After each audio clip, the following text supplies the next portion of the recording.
Welcome back to Investing Talk Podcast.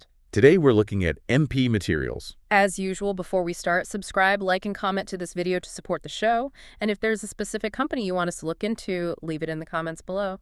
So let's get into the analysis. Okay, so when we approach MP Materials, it's really more complex than just, a mining operation. This is North America's only scaled rare earth operator, the leader in the sector, really. And to get their value, you need to understand their main product, neodymium praseodymium oxide, NdPr for short. NdPr. Okay, sounds pretty technical. Why is it so essential for, the modern economy? Well, because NdPr lets you make the most powerful permanent magnets we have today. We're not talking fridge magnets here, right? These are absolutely vital components. Think EV drivetrains, wind turbines, key defense tech, high-end electronics. Okay. Without this specific stuff, the whole energy transition, well, it slows way down. Same for advanced manufacturing. That definitely highlights the geopolitical angle, doesn't it? For years, decades even, China has dominated the rare earth supply chain, especially refining and making the magnets. So where does MP Materials fit into disrupting that? How are they changing things? Well, they're basically the main Western alternative. The big strategic move happened late last year, Q4 2025. They officially announced they stopped selling their rare earth concentrate to China. It stopped completely. Completely. Redirecting everything towards North America and, allied markets. Right. That's a huge decision. Wow. So they're giving up easy sales now. Exactly. Sacrificing that immediate revenue for long-term strategic positioning. It's a bet on the future. Yeah. And you could argue that cost is small compared to the upside of being the reliable Western supplier, right? Owning the Mountain Pass mine, that critical asset, makes them the only real scaled player outside China. That gives them this premier status for supply security. Precisely. Governments, big manufacturers, they need guaranteed access outside of one country's control. MP Materials isn't just selling, rocks. They're selling supply chain insurance. Supply chain insurance. I like that framing. Yeah. And that takes us to the operational side. How's this strategy actually playing out in terms of production? Okay. Yeah, let's look at the numbers. Because the recent results, especially Q2 2025, were pretty impressive. Sales almost doubled year over year, hit $57.4 million. And importantly, the NdPr production itself surged. A record 597 metric tons, up 119% year over year.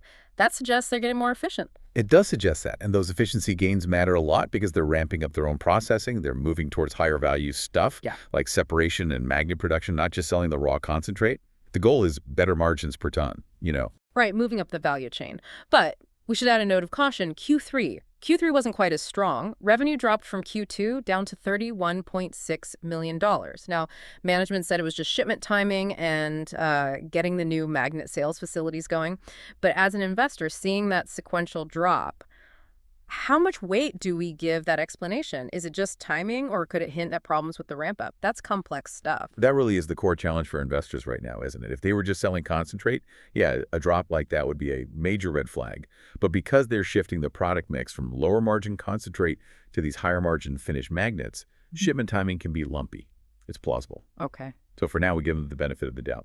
But Q4 earnings, that's going to be critical. We need to see those margins improve. Yeah. That'll confirm the transition is really happening. That context helps, because if you look past that potential blip, the forecasts are, incredibly bullish. Analysts see revenue potentially going from about $204 million this year, 2024, maybe all the way to $1.42 billion by 2029. That's huge growth. Yeah. It is staggering. And it's all based on them becoming fully integrated. Right? And it's not just the top line. It's the bottom line swing that's catching eyes. Analysts expect them to go from a loss, maybe $1.44 per share in 2024, to positive earnings of $2.37 per share by 2029. Okay, but what needs to actually happen for that? That's almost a $3 swing in EPS. What are the key milestones? Right. Several big things need to click into place. First, that magnet facility has to hit its planned capacity and run smoothly. High uptime is key.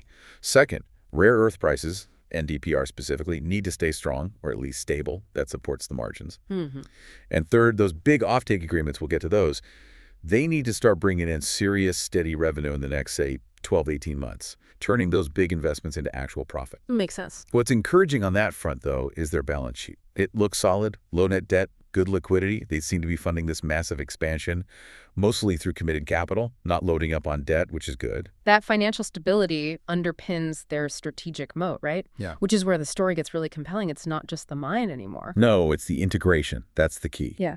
China's edge for so long wasn't just digging stuff up. It was the complex refining and separation, especially for the heavy rare earths. Right. MP Materials is tackling that head on. Right. They're building the first U.S.-based heavy rare earth circuit outside China. That's a massive undertaking, expected to be running in 2026. Why is that heavy rare earth part so important? What makes it such a big advantage? Well, heavy rare earths are really difficult and expensive to separate and purify, but they're essential for the highest performance magnets. Think defense, specialized industrial uses. By getting this circuit running, MP Materials controls the whole process, from mine to magnet material, basically. That kind of vertical integration offers unique supply chain security. It makes them almost indispensable, especially to the U.S. government. And that government confidence seems really, really strong here. We have to talk about those customer commitments. They seem to almost de-risk the whole plan. The Department of Defense, the DoD, they aren't just buying stuff. They're a major financial backer. That's absolutely right. The DoD is actually the biggest single shareholder. They put in $400 million in preferred equity back in 2025. Wow. That says a lot about how strategically vital the government sees this company. And on top of that, the DoD gave them a $150 million loan just to the separation plant, and, crucially, a guaranteed offtake agreement. They've promised to buy the final magnet products. Okay, so the government's locked in. But it's not just them, right? There's big commercial backing, too. We're talking Apple, a $500 million multi-year commitment. They're even working on recycling initiatives together. And General Motors is on the list, too. Yep. And these aren't just potential orders. They are guaranteed offtake agreements. That must make planning easier. Massively. For a company spending huge amounts on expansion like this, having guaranteed buyers before the factory is even fully running, it gives them incredible financial visibility. It proves the demand is real. And speaking of validation, the market certainly seems convinced. The stock has been on an absolute tear, up over 380% year-to-date in 2025. Technically, that kind of run, staying above its 50-day and 200-day averages, it confirms a really strong uptrend. But what lit the fuse? Why the explosion now? I think the market is finally waking up to the fact that this shift from just being a concentrate seller to being a strategic integrated material company is actually happening. It's imminent. The stock chart is just reflecting that fundamental shift, especially after the China pivot and that big DoD investment. Analysts see it too. How strong is the consensus among analysts? It's very strong. If you look at the ratings, 11 out of 14 analysts covering them have it as a buy or strong buy. And some of the price targets are way up there, over $100. They basically see this as the only real long-term Western play in this space. And you're also seeing institutional ownership climb. It's above 70% now. That suggests the big patient money is getting in before these major operational milestones hit. Which brings us to catalysts. What should listeners watch for, say, in the next 3 months? What confirms the story or signals potential problems? The absolute nearest thing is the Q4 2025 earnings release. We expect that probably early February 2026. And investors won't just look at revenue growth, they need to see sequential margin growth.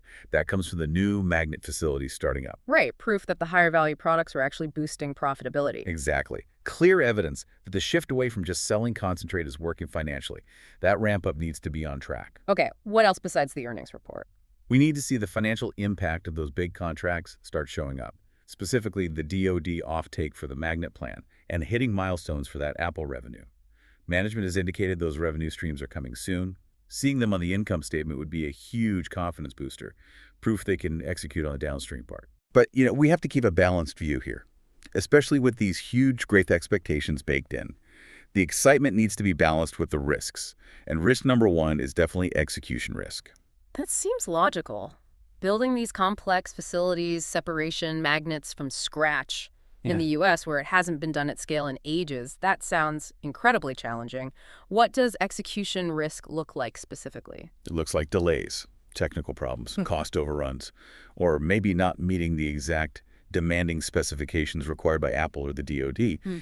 Any big slip in that 2026 timeline for the heavy rare earth circuit or for the magnet production The market would likely punish that hard, given the current valuation assumes things go pretty smoothly. And what about relying on just a few big customers, that concentration risk? It's great having the DoD, Apple, GM, but what if one changes strategy? Or GM cuts its EV targets? That could shake the whole guaranteed offtake model, couldn't it? Absolutely. That concentration makes the execution risk even higher because the product has to be perfect for those specific customers every time. And finally, there's still external volatility. Yes, MP is a bit of a national champion. Yes, they have government backing. But the global rare earth market itself is still heavily influenced by China's pricing and export policies. They aren't totally immune to commodity price swings, even with their strategic position. Right. So zooming back out, the long-term picture. How should someone listening synthesize all this? It feels like a bet on a structural winner for the energy transition. That really is the core thesis, yes. They sit right at the crossroads of EVs, advanced manufacturing, and national security. The real value unlock, the structural premium, comes when they complete that heavy rare earth circuit in 2026. That's when they move beyond being just a miner, even an NdPr producer, into being a truly integrated, high-margin, strategically vital materials company. Indispensable, really, to the Western industrial base.